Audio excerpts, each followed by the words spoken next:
Daniel, capítulo 3, versículo 13. A gente está falando esses domingos pela manhã sobre lições à porta da fornalha, né? Daniel, capítulo 3, versículo 13, só dando um contexto, né? Quando o rei Nabucodonosor, ele constrói uma gigante estátua de ouro e manda que todos aqueles que moravam no reino da Babilônia, em um certo momento do dia, quando os instrumentos tocavam a música em todo o reino, toda a província da Babilônia, todos tinham que se prostrar diante da estátua de Nabucodonosor, porque aquele que não se prostrasse seria penalizado. E qual era a pena? Era realmente uma pena de morte. Então aqueles que não se prostrassem diante da estátua eram condenados à morte. Que morte era essa?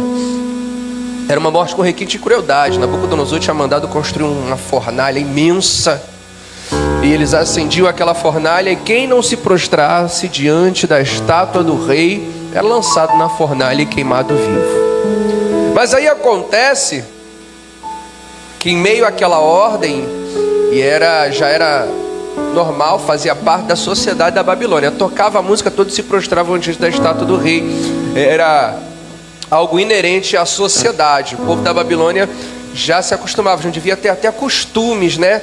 O filho, quando saía de casa, a mãe devia perguntar assim: tá levando casaco? Tô levando casaco. Tá levando documento? Ó, quando tocar a música, se prostra, hein? Tá bom, mãe, pode deixar. Já estava ali na cultura, né, do povo babilônico. Então, a gente tem falado sobre isso, porque vivemos uma cultura, a sociedade, ela nos leva, nós assim permitimos, a costumes, e a igreja tem se deixado levar pela cultura, não do reino, mas pela cultura do mundo, da sociedade. Nós, como igreja, temos vivido como todo mundo vive, feito o que todo mundo faz. Se todo mundo se prostra diante da estátua do rei, a gente se prostra também. Por que existiam 3 homens que não se prostraram diante da estátua? Sadraque, Mesaque e Abednego. E por que eles não se prostraram? Porque eles serviam a Deus. Eles serviam ao Deus verdadeiro. E eles conheciam as ordenanças. Eles conheciam os mandamentos. Eles sabiam qual era a vontade de Deus.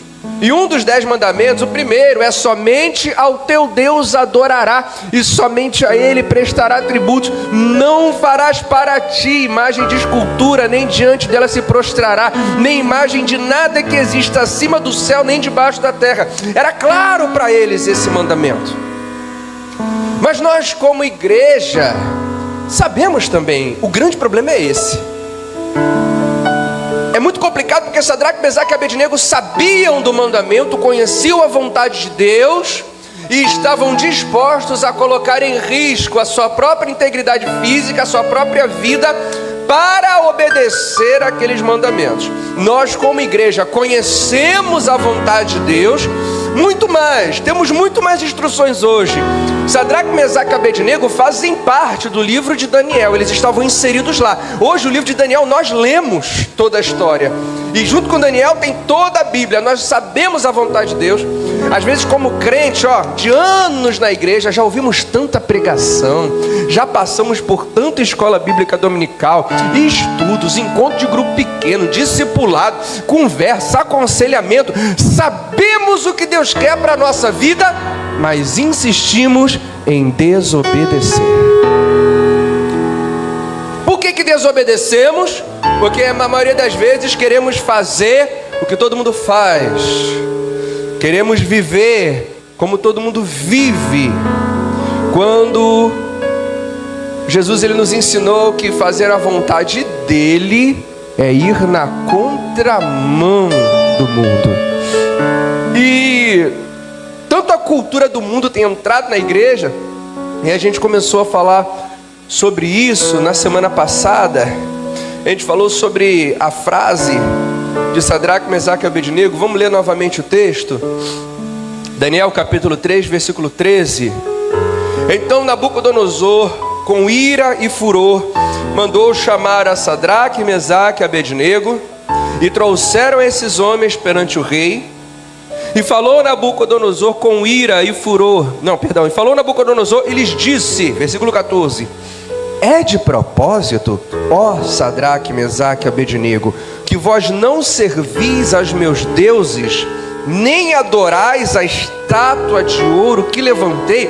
Olha só que interessante, Nabucodonosor não estava com ira de Sadraque, Mesaque e Abednego só porque eles se prostraram diante da estátua. Ele também questiona por que eles não adoravam aos seus deuses. O que isso tem a ver? Porque o prostrar-se diante da estátua de Nabucodonosor envolvia outras coisas. Existia uma ideologia por trás daquilo. Quem se prostrasse diante da estátua de Nabucodonosor estava declarando que também adorava os deuses que o rei adorava. Eu falei até na semana passada, na semana também, o pastor André Valadão, lá da Lagoinha, lá de Orlando, ele lançou uma série de mensagens, porque esse mês de junho é o mês do orgulho. Antigamente era o mês do orgulho gay, agora não é mais. Agora é o mês do orgulho LGBTQIA+, e afins, que cada ano eles incluem uma letra a mais, né? Então, ele lançou uma série de mensagens. Se você ainda não assistiu, irmão, te aconselho a assistir. Para de assistir aquela série aquela série terrível que você está assistindo na Netflix. Porque os crentes tudo assistindo série que tem proibido para menores na Netflix, né? Para de assistir essas coisas que está contaminando tua mente. Vai assistir pregação, palavra de Deus, busca do Senhor. Para de ficar jogando joguinho de celular. Para de ficar ocupando tua mente com outras coisas. Vai buscar Deus. E ele lançou uma série de mensagens falando exatamente, batendo de frente. Uma das mensagens é: Deus odeia o orgulho. Aí botou lá o orgulho todo colorido, porque o arco-íris, eles tomaram para si o arco-íris, né, como símbolo do orgulho gay, sendo que o arco-íris foi o próprio Deus que criou e usou como aliança para com o homem, exatamente dizendo que não destruiria mais a terra, né? E aí ele lançou o Deus odeia o orgulho, e agora ele lançou um outro que aí escancarou. O tema ela é o cara, transformados, assim, colorido e formado. Nossa, mas ele escancara. E tem muita gente se levantando contra, muita gente querendo processar. E o mais triste, pastores querendo aparecer, pastores querendo ir na mão que o mundo vai, fazendo o que todo mundo faz, porque na sociedade, irmãos, entenda uma coisa de uma vez por todas. É importante que nós como igreja entendamos uma coisa de uma vez por todas. Eu não vou ler para você, mas chegando em casa, pega Evangelho de João, capítulo 14, lê ele todo. Evangelho de João, capítulo 14. O que tem no Evangelho de João, capítulo 14? Jesus, antes de se entregar na cruz, por mim e por você, ele reúne os seus discípulos, e todo o Evangelho de João, capítulo 14, o tema é as últimas instruções de Jesus a seus discípulos. Quem aqui é discípulo de Jesus, diga amém. Então é para mim e para você. E numa parte dessas instruções, ele ora pelos discípulos, e ele fala assim com Deus: Pai, eu não te peço que os tire do mundo, porque eles estão no mundo, mas não são do mundo. E ele fala para os discípulos: não se escandalizem se o mundo odiar vocês. Ou seja, se você é discípulo de Jesus, não tem jeito, você vai atrair a ira do mundo. E ele fala: não se escandalize se o mundo odeia vocês. Ele fala assim, porque eles odiaram primeiro a mim. E ele fala assim: se vocês fossem do mundo, o mundo não odiaria vocês, porque ele amaria o que é seu. Mas se o mundo odeia vocês, entendam, é porque vocês estão no mundo, mas vocês não são do mundo. Irmãos, a igreja precisa entender isso de uma vez por todas. Não adianta você querer dar uma de crente legal. Já viu aquele meme do Jesus maneiro? Não adianta você querer ser um crente maneiro, legal, e se dar bem com todo mundo. Se você é um crente que dizem assim: aquele crente, o Lucas é um crente legal, gosto dele pra caramba, que crente maneiro. Ninguém tem nada contra o Lucas. Alguma coisa muito errada tem com o Lucas. Muito errada. Porque se você realmente segue a Cristo, você vai atrair o ódio do mundo. Por quê? Porque você vai trazer a verdade. E o Deus desse século é o pai da mentira. Por isso a luz com as trevas não batem. É por isso que é uma máxima de crente, mas é verdade. Se os teus melhores amigos são mundanos, tem alguma coisa muito errada com você.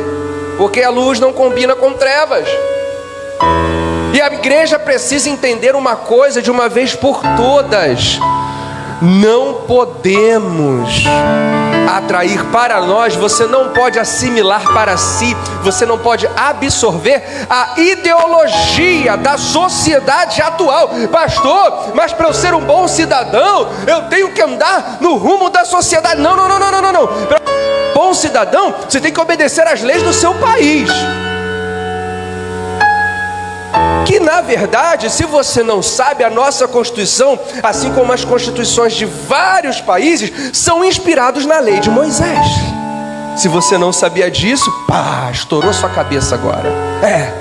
A instituição do nosso país, a Constituição, como a Constituição de vários outros países, são inspirados na lei de Moisés, são inspirados no Código de Hammurabi, que são muito parecidos. Então, para você ser um bom cidadão, você não tem que andar como o mundo anda, porque a sociedade fala muito hoje em dia sobre acolhimento. A sociedade, ela fala hoje muito sobre preconceito. A sociedade, ela fala hoje muito sobre tolerância. A palavra é essa, tolerância. Se você tem uma opinião contrária, você é intolerante. Você é fundamentalista. Usam essa palavra, fundamentalista. Você é fundamentalista. Ora, fundamentalismo significa estar fundamentado sobre algo. Nós estamos fundamentados sobre a palavra de Deus. Então pode me chamar de fundamentalista. Sou mesmo. E você também precisa ser.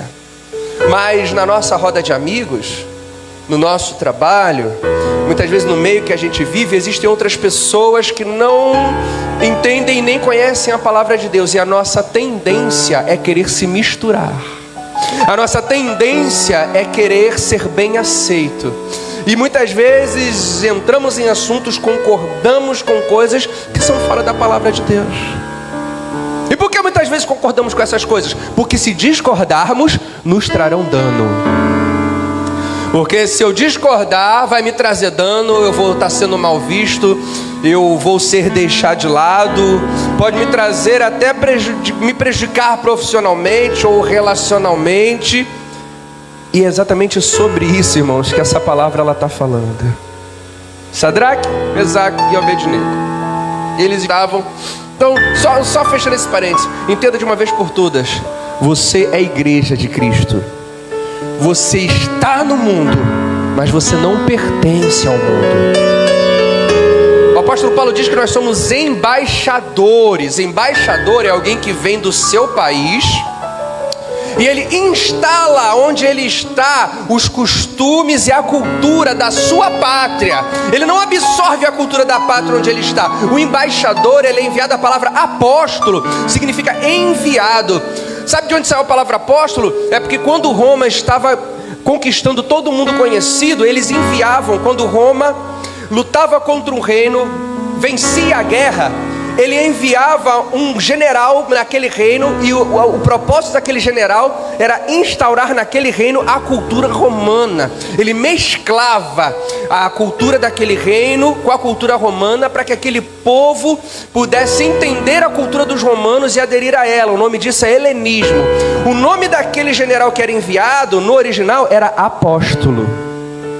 Então todos nós somos apóstolos do reino nesse sentido. Somos embaixadores. E o embaixador, ele não assimila a cultura da nação que ele está. Ele traz para aquela nação a cultura da sua nação. Então, como igreja, nós estamos no mundo, mas nós não somos do mundo. Nós não estamos aqui para sermos influenciados pelo mundo, pelas suas ideologias, pelo seu modo de andar, de ser, de viver, de pensar, pela sua cultura. Nós estamos aqui para influenciar. Esse é o propósito da igreja. Então entenda de uma vez por todas isso. Porque se você, como igreja, quiser ser bem aceito, ser bem visto, ser amado pelo mundo e por aqueles que do mundo são, você vai estar cometendo um erro gravíssimo. Porque o próprio Jesus, ele fala lá em Mateus capítulo 5, no finalzinho: bem-aventurados sois vós, quando vos perseguirem e vos matarem por amor do meu nome. É porque hoje o cristianismo é um cristianismo muito fácil de se viver. Hoje se tornar crente é levantar a mão, dizer eu aceito Jesus e sentar no banco de uma igreja. Na época de Jesus, depois da morte de Jesus, ser cristão significa dizer eu sou de Cristo e ser lançado numa arena para ser devorado por leões.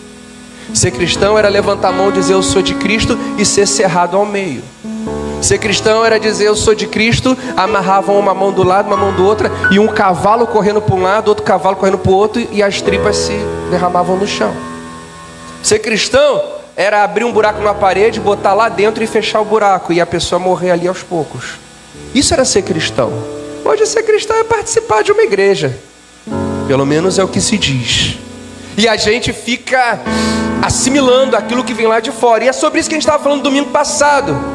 Uma das coisas que a igreja assimilou e que é uma erva daninha e que está destruindo a igreja e que está criando crentes mimados, fracos, como o pessoal fala por aí, crente Nutella mesmo, crente Nutella, é o evangelho do triunfalismo, que tudo sempre vai ficar bem, você sempre vai vencer, você foi chamado para conquistar, tudo é sobre você, você é a menina dos olhos de Deus, você é o tema principal do evangelho, é você, é tudo por você. Deus, ele fez todas as coisas pensando em você. E aí temos louvores não mais cristocêntricos, mas louvores egocêntricos, né? Eu, para mim, porque as pessoas têm sido egoístas, cada vez mais as pessoas estão sendo egoístas. Ninguém quer ouvir problema, quer falar de problema e quer que alguém ouça. E essa cultura ela tem adentrado a igreja. E aí a gente falou na semana passada que nunca houve uma geração de crente tão mimado, tão fraco, tão despreparado para a vida. Porque o evangelho ele te prepara para a vida. Nunca teve uma geração de crente tão confuso, que não sabe no que acreditar, não sabe o que seguir, não sabe para onde ir. Por quê? Porque estamos sendo influenciados a todo momento. A todo momento. Eu sei, meu irmão, que pode parecer até complicado, mas você pertence a uma congregação que tem um departamento de mídia excelente. Um departamento de mídia que tem... se você hoje parar na tua casa e falar assim, eu vou assistir todo o conteúdo que o grupo de mídia tem da igreja, você vai ficar uma semana inteira assistindo o conteúdo, porque tem muita coisa, palavra, ensino, estudo. Mas não, o que a gente prefere? A gente prefere durante a semana seguir a modinha, ouvir a pregação do pastor da moda, da igreja da moda, do culto da moda, que está todo mundo vendo, todo mundo ouvindo. E esse é que é o problema. Todos os dias a música está tocando e a gente está se prostrando diante da estátua de Nabucodonosor sem nem ter noção do que estamos fazendo. E aí, quando a dificuldade vem, e é sobre isso que a gente estava falando, essa fala aqui, Nabucodonosor chama Sadraque, Mesaque e Abednego. Perdi 15 minutos só dando um resumo da palavra passada. Sadraque, Mesaque e Abednego são chamados por Nabucodonosor. Nabucodonosor fala, Sadraque, Mesaque e Abednego, não estou entendendo, porque eles eram colocados em negócios grandes nas províncias da Babilônia. Eles não eram qualquer um. Eles eram príncipes de Israel que tinham sido sequestrados da Babilônia, mas foram colocados sobre os negócios do rei. Eles prosperaram na Babilônia, cresceram. Sadraque, Mesaque e Abednego são chamados pelo rei. Ele pergunta, olha, eu não estou entendendo. Ele fala, Sadraque, Mesaque e Abednego, era um tratamento leal. E ele fala, vocês não se prostraram diante da minha estátua, nem adoram os meus deuses. É verdade isso? E aí, vocês estão preparados para se prostrar agora? E o que nós estamos falando durante esses domingos é sobre a resposta de Sadraque, Mesaque e Abednego, que está aqui no versículo 16 do capítulo 3 do livro de Daniel. Responderam Sadraque, Mesaque e Abednego e disseram ao rei Nabucodonosor: primeiro, rei, não necessitamos de te responder sobre esse negócio. Já começa dando fora em Nabucodonosor. Mas, não te interessa, rei. Sabe o que não te interessa? Sabe por que eles falaram isso inicialmente, irmão? Porque, entenda uma coisa, o mundo nunca vai entender as coisas de Deus. Eu estava falando com os jovens nessa semana, no grupo dos jovens, levantou-se uma questão, e aí alguém falou assim: mas eu já falei com alguns amigos meus da escola sobre Jesus, e as pessoas, poxa, se levantaram contra mim. E aí eu coloquei o versículo que o apóstolo Paulo fala: a sabedoria de Deus, ela é loucura para o homem. Não adianta, é por isso que eu falo, é perda de tempo, meu irmão. Alguém chegar para você e falar assim: me explica da Bíblia então, por que isso? Não perca tempo com essa pessoa. Ela não quer saber de nada. E Bíblia, você não consegue explicar em 5, 10 minutos. Não consegue, não vai entender. Até porque quem convence do pecado, da justiça e do juízo é o Espírito Santo, não é você. Me explica então por que Adão mordeu a maçã depois de Adão, irmão. Então tá, vai na minha igreja, assiste o culto, depois conversa comigo durante a semana, a gente gasta um tempo, aí você vai entender. Porque você não vai conseguir explicar a Bíblia para ninguém em 10, 15, 30 minutos. Você pode sentar 1 hora, não vai conseguir. É toda uma construção. Então, não adianta você querer explicar, não vai entender. O Evangelho não se explica, o Evangelho se vivencia.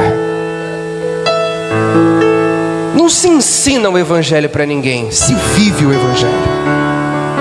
E aí Nabucodonosor pergunta a Sadraque, Mesaque e fala: rei, primeira coisa, você não tem nada a ver com isso. Se eu te explicar, você não vai nem entender. Disseram isso para o rei da Babilônia. Porque quando você sabe quem você é, quando você tem certeza da tua identidade, irmão, eu estava falando pro pessoal ontem, quando você sabe que você é bom, você se gloria no Senhor, você fala: eu sou bom, ruim é você. E aí ele fala assim: não necessitamos de te responder sobre esse negócio. Mas aí eles dão uma colher de chá. Fala assim, versículo 17: eis que o nosso Deus, a quem nós servimos, é quem nos pode livrar, e nos livrará do forno de fogo ardente da tua mão. E aí a gente falou sobre o evangelho triunfalista. Sadraque, Mesaque e Abednego sabiam quem era o rei a quem eles serviam, o verdadeiro rei. Eles conheciam a Deus, o poder de Deus, e eles tinham certeza que o Deus a quem eles serviam podia livrá-los, podia fazer o que fosse. Eles tinham noção do poder de Deus, eles criam nisso. E aí, nesse momento, tem gente que só fica nesse versículo e fala: glória a Deus, Deus pode fazer tudo, Deus vai te livrar, Deus vai te curar, Deus vai abrir a porta, Deus vai transformar. Esse é o evangelho triunfalista, em que nada de ruim acontece com o crente. É que nem aquele desenho, né? Só acontece com o crente, só coisa boa, só coisa boa. E aí, sabe qual é o problema? É que a vida não é feita só de coisa boa, coisa boa. E é aí que a gente fica confuso. É aí que a gente não sabe lidar. E foi isso que Sadraque, Mesaque e Abednego, continuando a fala, eles dizem assim, ó, 17: o nosso Deus, a quem nós servimos, é quem nos pode livrar, e Ele nos livrará do forno de fogo ardente da tua mão, ó rei. Mas no versículo 18, ele usa um pequeno termo aqui, que é muito importante. Ele diz assim: e se não? E se não? Aí, de acordo com o evangelho triunfalista que a gente tem aprendido por aí, vai se presumir o quê? Sadraque, Mesaque e Abednego titubearam. Duvidaram de Deus, ó. Primeiro falaram que Deus tinha poder para fazer, mas se não fizer, porque usam a palavra se. Puxa vida, mas se é sinônimo de dúvida? Não. Se não é sinônimo de dúvida. Se é sinônimo de condição. Se Deus quiser. Não é assim que está falando lá em Tiago? Tiago diz assim, ó: eis que vocês dizem, iremos para tal cidade e faremos negócios e compraremos e venderemos. E ele fala assim, ó: ao contrário, vocês têm que dizer assim: se Deus quiser, iremos para tal cidade e faremos negócios e venderemos. É assim que a palavra nos ensina. Esse se de Sadraque, Mesaque e Abednego, ele fala assim, ó: e se não, ó rei, ele diz: fica sabendo que não serviremos aos teus deuses, nem adoraremos a estátua de ouro que levantaste.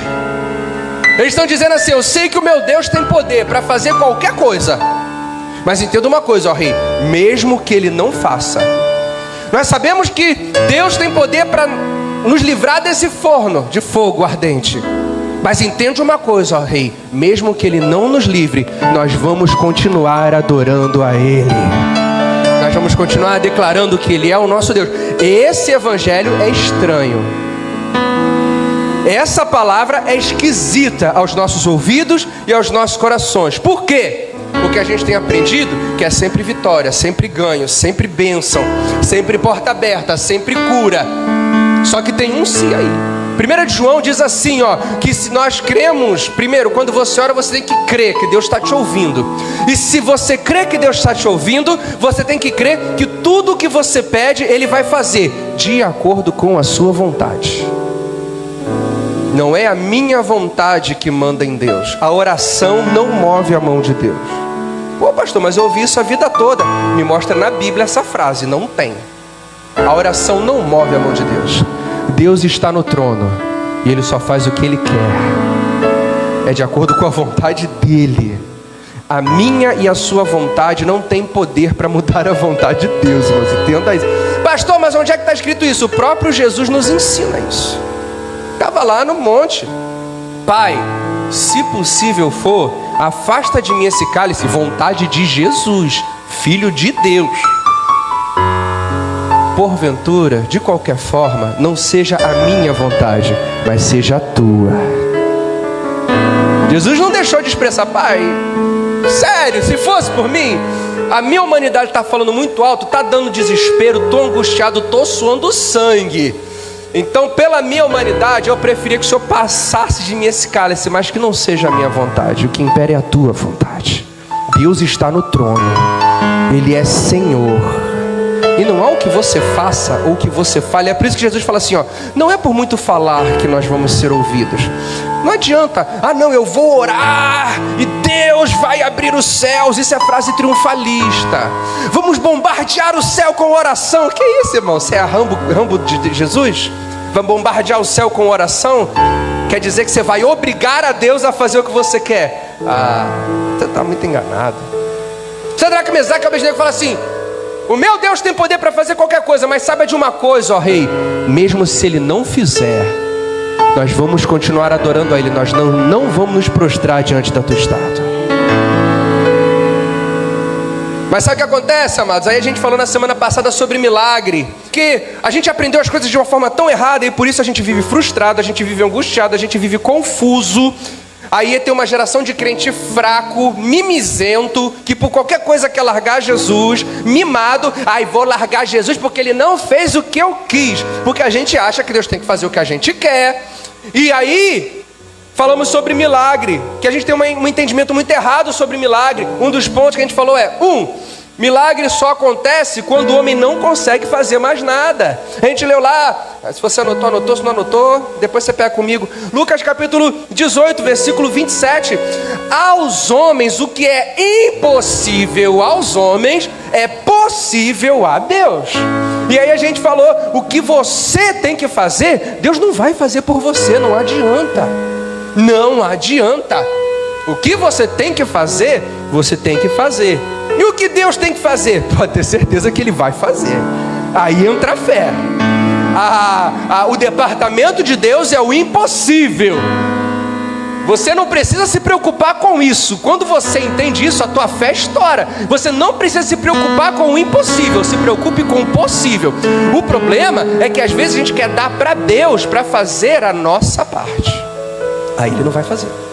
Aí você vai viver frustrado, chateado, vai até querer brigar com Deus, mas Ele não vai fazer o que você tem que fazer. Aí demos o exemplo, camarada quer fazer uma prova de concurso e tem um ateu que está estudando há 3 anos, passando noite em claro, se esforçando. Aí vai o crentão, bonitão, porque eu sou filho de Deus, né? Eu sou o preferido de Deus, tudo é pra mim. Aí não estuda direito, né? Aí não quer saber de muita coisa, lê uma coisa ou outra, não faz. O ateu tá lá gastando dinheiro, pagando o curso, virando noite, estudando, se esforçando. Aí chega no dia da prova, aí num dia antes, pastor, ora por mim para eu passar naquela prova. Não existe, irmão, oração que passe você numa prova.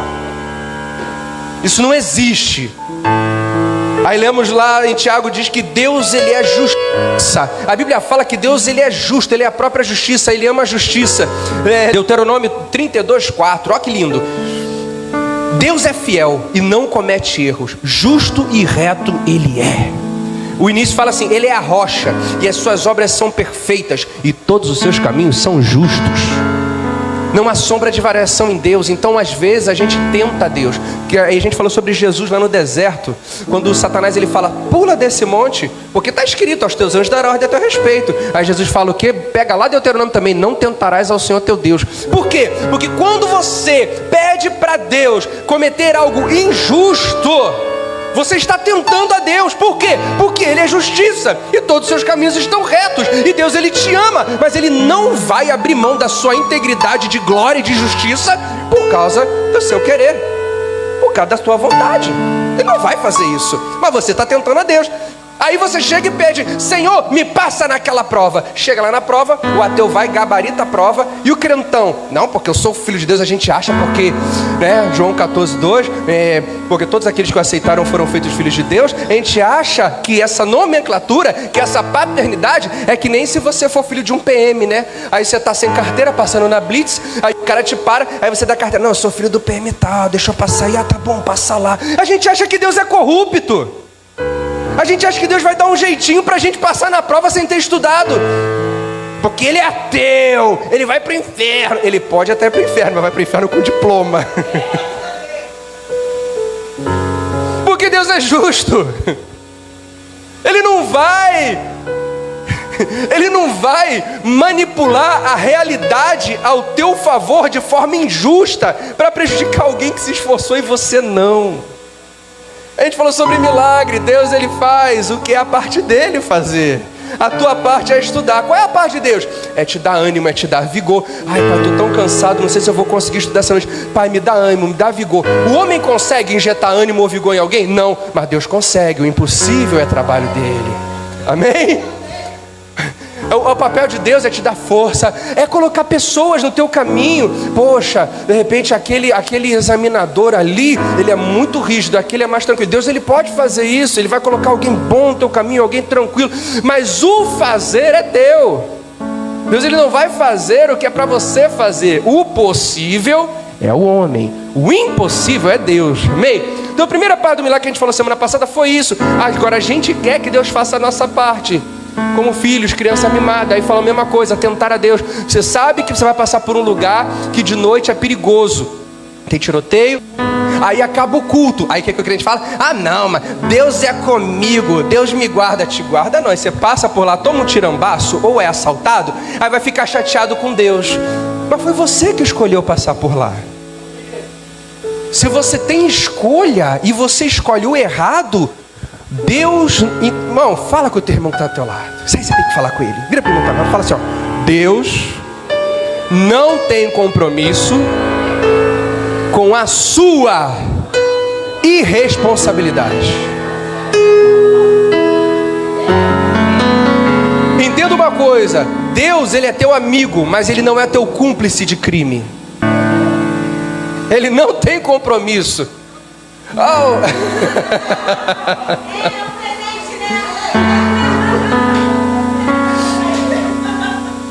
Entenda isso.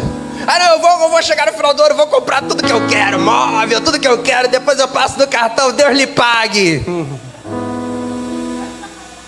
Ah não, mas poxa vida, eu queria tanto que Deus, né, me abençoasse para eu conseguir pagar minhas coisas. Irmão, se quando você compra um monte de coisa sem ter como pagar, porque tem gente que ainda fala assim, eu não tenho como pagar, eu vou comprar por fé. Isso não é fé, não. Isso não é fé, não. Porque se você compra uma coisa sem saber que você vai ter dinheiro para pagar, isso não é fé, não. Isso se chama outra coisa. E aí a gente quer que Deus vai. Imagina se Deus ele vai e aparece 10 mil reais na tua conta para você pagar as compras que você comprou sem poder comprar. Sabe o que isso vai gerar em você? Um sentimento. Então eu posso fazer de novo. Deus ele não vai contribuir com o teu erro. Deus ele não vai contribuir com a tua responsabilidade. Ele é teu amigo, não é teu cúmplice de crime. Ele não vai. Então a gente entende milagre de uma forma muito errada. A gente acha que milagre é a gente fazer o que a gente quiser com a vida e que Deus tem a obrigação de desfazer os nossos nós.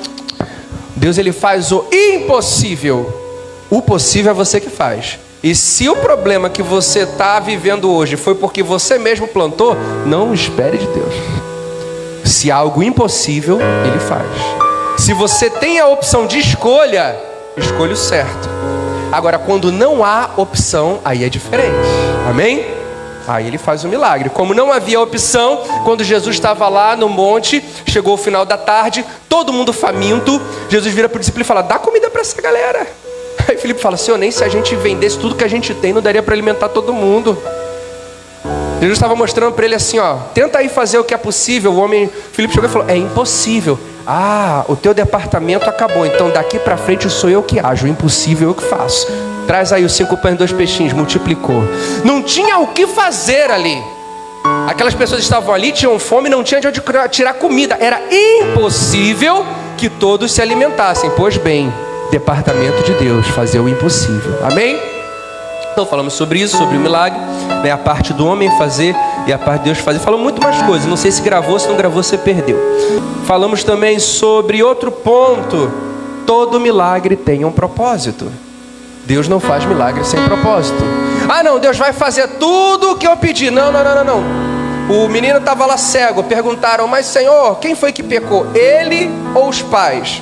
Deus falou: nem ele, nem os pais. É para a glória de Deus. Tem um propósito. O nome de Deus ser glorificado. Deus não vai fazer um milagre se Ele não tiver um propósito naquele milagre. Não é todo milagre que acontece. Tem que ter propósito. E a gente falou algumas coisas também. Deixa eu correr. E no final, sobre milagre, falamos sobre o seguinte: o milagre não pode ser egoísta.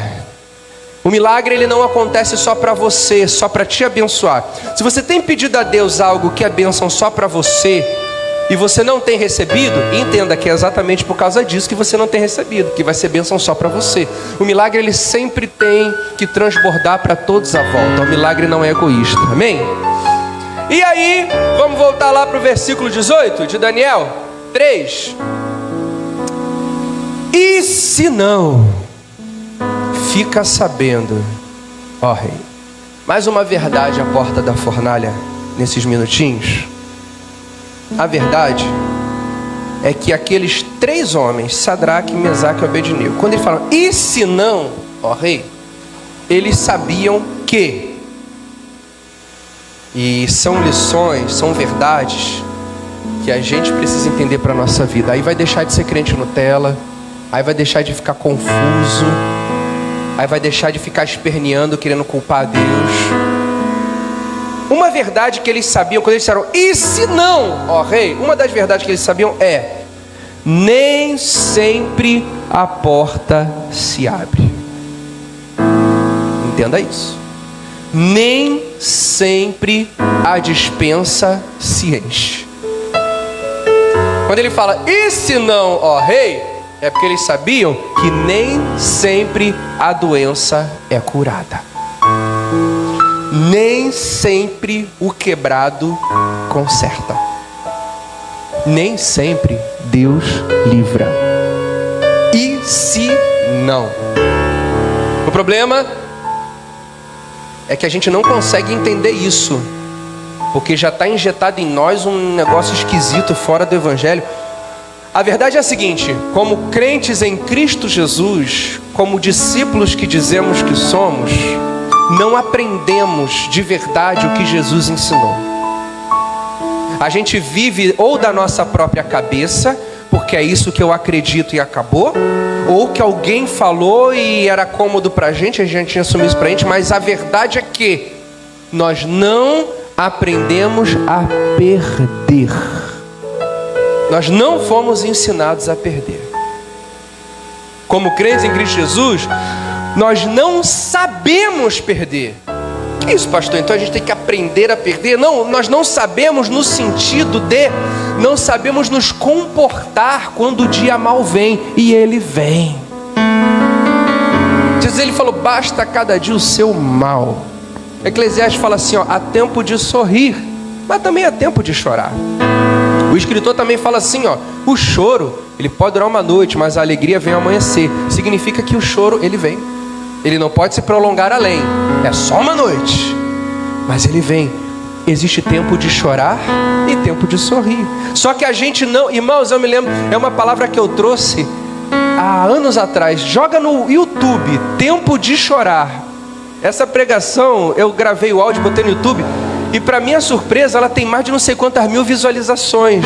Joga no YouTube, você vai... Tempo de chorar, tem ela em áudio, muitos anos atrás. A gente não aprendeu a perder, porque nós não fomos ensinados. E aí quando a perda vem, sabe o que acontece? A gente não sabe se comportar. A gente não sabe como agir. A pastora Jaqueline deu o testemunho da autoescola, né? Todo mundo sabe que ela passou, graças a Deus. Só que, irmãos, ela passou de segunda vez. A primeira vez, sabe o que aconteceu? Ela não passou. Também, Rose? A primeira vez, ela foi reprovada. A primeira vez, ela perdeu. Que isso? Não é possível. A pastora perdeu, mas mulher de Deus vence o tempo todo. A pastora foi reprovada, mas se ela é serva do Senhor, Deus tinha que ter movido lá os instrutores, o carro ter feito um milagre para ela passar. Não. Tem vezes que não dá certo. Tem vezes que não acontece. Tem vezes que a porta não se abre. Quando a suposta derrota, ela vem,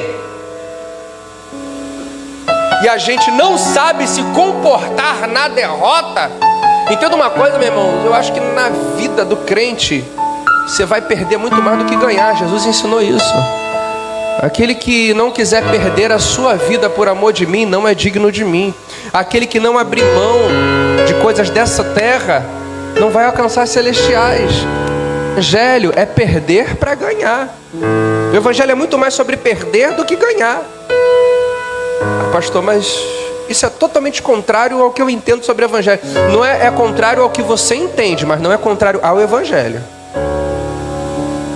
E é estranho, porque a gente não foi ensinado a perder a vida por amor dele, abrir mão. Jesus fala assim, ó, se o teu olho te fizer pecar, sabe o que você faz? Perde ele, arranca ele e lança fora. Porque perdendo o olho você vai ter acesso ao reino dos céus. É muito melhor você entrar no reino dos céus sem o olho do que ir para o inferno com o corpo todo. Só uma coisinha que Jesus fala sobre perder. Só uma coisinha. No reino de Deus, menos é mais. Só que a gente é exposto a esse ensinamento o tempo todo. Não perde, não pode perder, não pode. E a gente não sabe se comportar no momento da perda. A gente não sabe se... Aí quando a gente perde, quando a porta não se abre, quando a doença não se cura, quando a despensa não se enche, quando não passa na prova, a gente como crente triunfalista, que não sabemos, sabe o que a gente faz quando a gente perde? Irmãos, é impressionante como o crente se transforma diante do dia mau. A gente está bem na igreja, está disposto.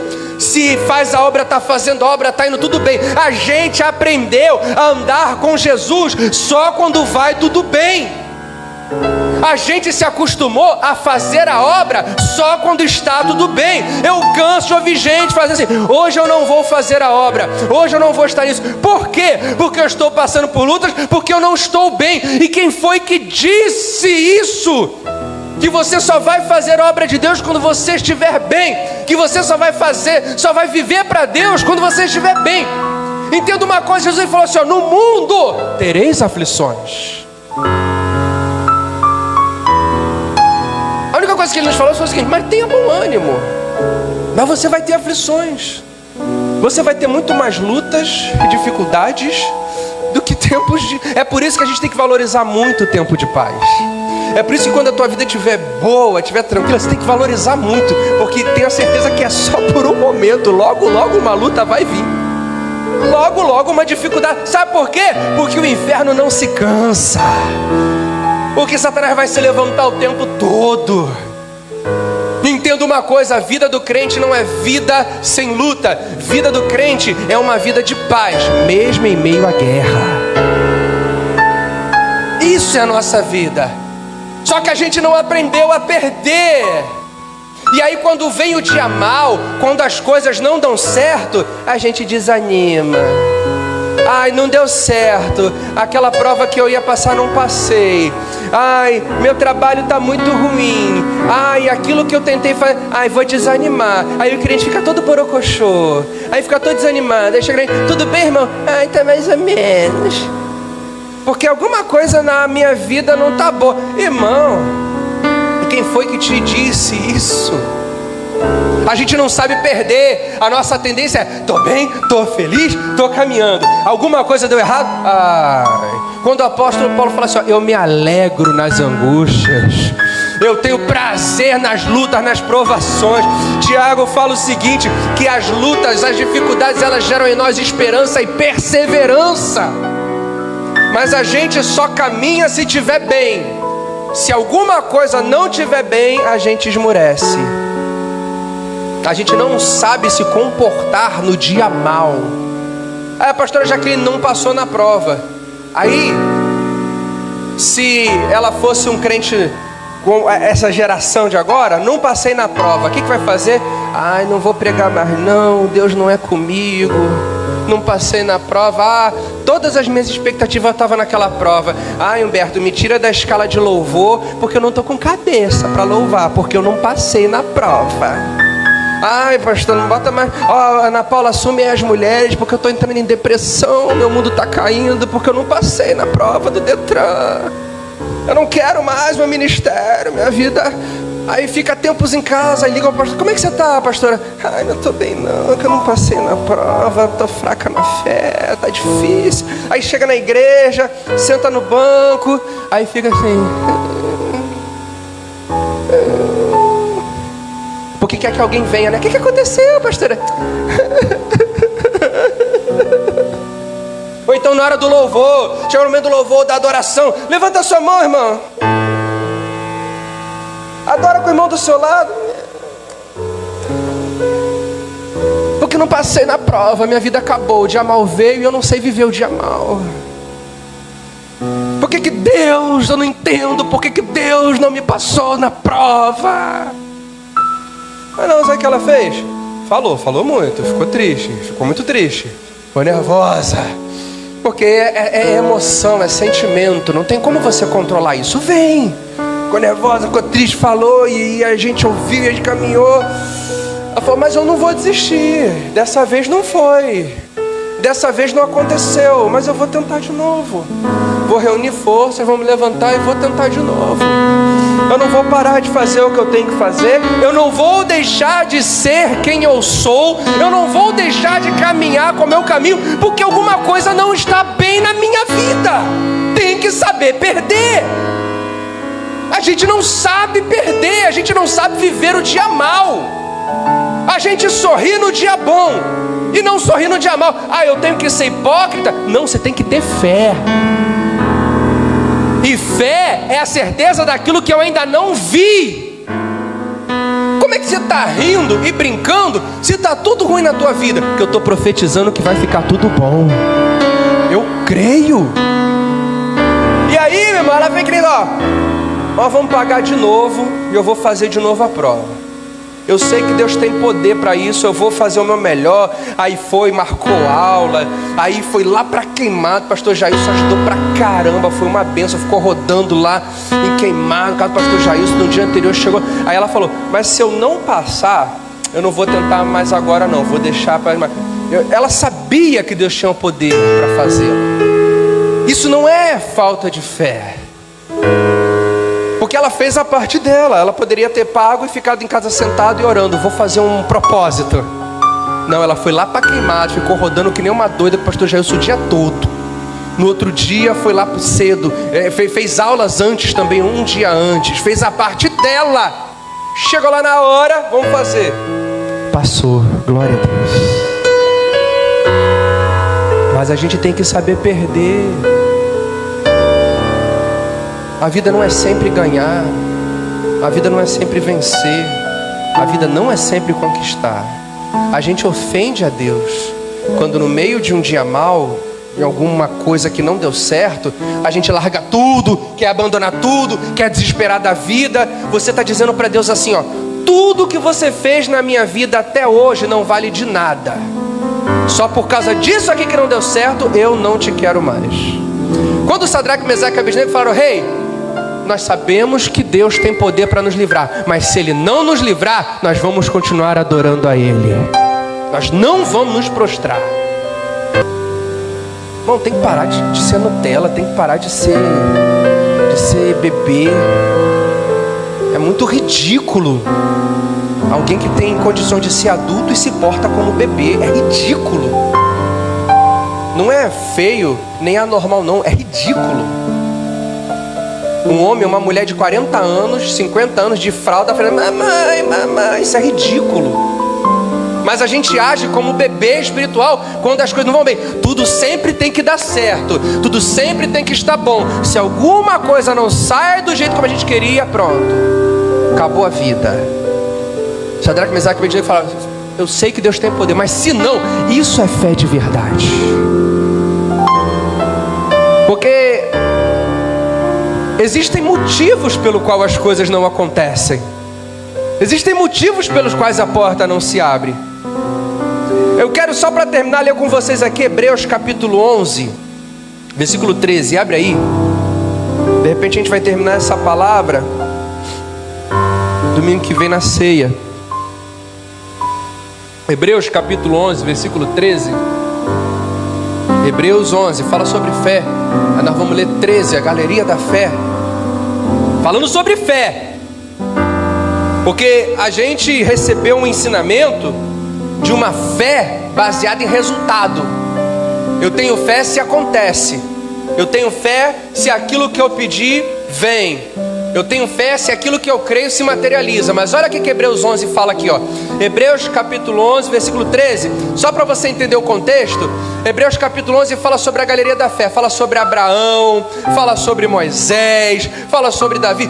Grandes homens de Deus, grandes profetas, homens aos quais Deus usou para mudar o curso da história. Mas olha no final o que a Bíblia fala sobre eles. Hebreus 11, 13. Todos estes morreram sem terem recebido as promessas. Como é que morreu na fé sem receber promessa? Porque fé não se condiciona a fato, fé se condiciona no Deus a quem você crê. Fé não é receber tudo que se quer, fé é continuar crendo, mesmo que as coisas não estejam boas. Todos estes morreram na fé, sem terem recebido as promessas. Isso é Bíblia, isso não é achismo, não é da minha cabeça, não é de quem alguém falou para você. Isso é Bíblia. E se você discorda disso, me desculpa, você está errado. Eu fico com a Bíblia. Todos eles morreram na fé, sem terem recebido as promessas. Que é coisa mais cruel? Pode parecer cruel, né? Moisés abriu mão da sua vida. Moisés era casado, tinha filhos, estava lá na terra de Terá, seu sogro, no bem bom, num oásis, no meio do deserto. Moisés, com 80 anos, Deus chama ele para libertar o povo. Moisés vai lá, abre mão de tudo que ele tinha, cuidar de dor. Moisés soa para conseguir tirar o povo do deserto, com uma promessa: eu vou levar vocês para a terra prometida. Deus dizia para Moisés. Moisés aguenta 40 anos aquele povo falando no ouvido, murmurando, se levantando contra ele. Aí sim, Miriam, Arão, seus irmãos se levantam contra ele, critica Moisés. Moisés passa uma luta danada no deserto. Moisés entrega toda a sua vida, perde toda a sua vida por amor daquele povo, por aquela promessa. Chega um dia, Deus fala assim para Moisés: Moisés, sobe no monte ali que eu quero falar contigo. Já viu quando o cara tá trabalhando, né? E chegou e fala assim: ó, se dirige ao RH, por gentileza. Deus fala assim: Moisés, sobe ali no monte que eu quero falar contigo. Moisés chega, olha só. Deus fala assim: tá vendo ali, ó, é Canaã. Que isso, Senhor, a terra da promessa? É. Você tá vendo, Moisés? Tô. Pois é, você não vai entrar nela.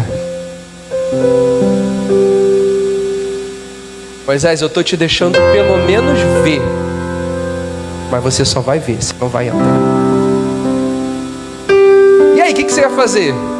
Você ia espraguejar Deus, né? Você ia falar: Senhor, então, ó, que se dane. Ia descer aquele monte revoltado. Moisés obedece. E Moisés morre ali em cima daquele monte. Ele não entrou na promessa. Isso é totalmente contrário desse evangelho que a gente tem ouvido. Totalmente contrário. Não fecha a conta. Sabe por que a conta não fecha? Porque o que a gente tem ouvido não é Bíblia. Isso é Bíblia. Ele diz assim, ó: mas vendo de longe e crendo-as e abraçando-as, confessaram que eram estrangeiros e peregrinos nessa terra. Nós pertencemos a uma pátria celestial. O melhor não está aqui, o melhor está por vir. Porque a gente falou, não é problema você querer ter luxo. A gente falou isso na semana passada. Não é problema você querer ter luxo. Mas nós lemos, deixa eu lembrar aqui o versículo para passar para você. Alguém anotou? Se não anotou, Deus, Ele não se compromete com os teus luxos. Tiago capítulo 4, versículo 3. Deus, Ele tem compromisso com as tuas necessidades. O meu Deus, segundo as suas riquezas, há de suprir em glória em Cristo Jesus cada uma das suas necessidades. Ah, mas eu quero um carro do ano. Deus não tem compromisso com isso. Ah, eu quero um apartamento na Barra. Deus não tem compromisso com isso. Ah, eu quero um trabalho melhor. Deus não tem compromisso com isso. Ué, mas então eu não posso ter? Não, a questão é, Deus, Ele faz um milagre. Ele se compromete com as tuas necessidades. Mas se você quer um carro de luxo, trabalha. Se você quer um apartamento na Barra, trabalha. Se você quer um cargo melhor no teu emprego, se especializa. Deus não tem compromisso com o teu luxo, com o a mais. Ele fala aqui em Tiago capítulo 4, versículo 3: pedi e não recebeis. Por quê? Porque pedis mal. Vocês pedem errado. Vocês pedem o que vocês não devem pedir, para gastardes nos vossos deleites, nos vossos luxos. Ai, Senhor, como eu queria um iPhone de última geração. Me abençoa, Jesus. Ele não vai te abençoar com isso. Então eu não posso ter? Pode. Você pode trabalhar, você pode juntar dinheiro, você pode parcelar e pagar e comprar o teu iPhone. Mas se o iPhone não vir, não culpe a Deus. É algo que você quer, é teu luxo, é o teu a mais, é o teu deleite. É por isso que muita gente tem pedido aí e não tem recebido, porque fica pedindo luxo a Deus, fica pedindo a mais, aquilo que Deus não se compromete. Não é problema nenhum você conquistar, você ganhar, você viver, mas Deus, Ele se compromete com aquilo que você precisa de verdade, com as tuas necessidades, amém?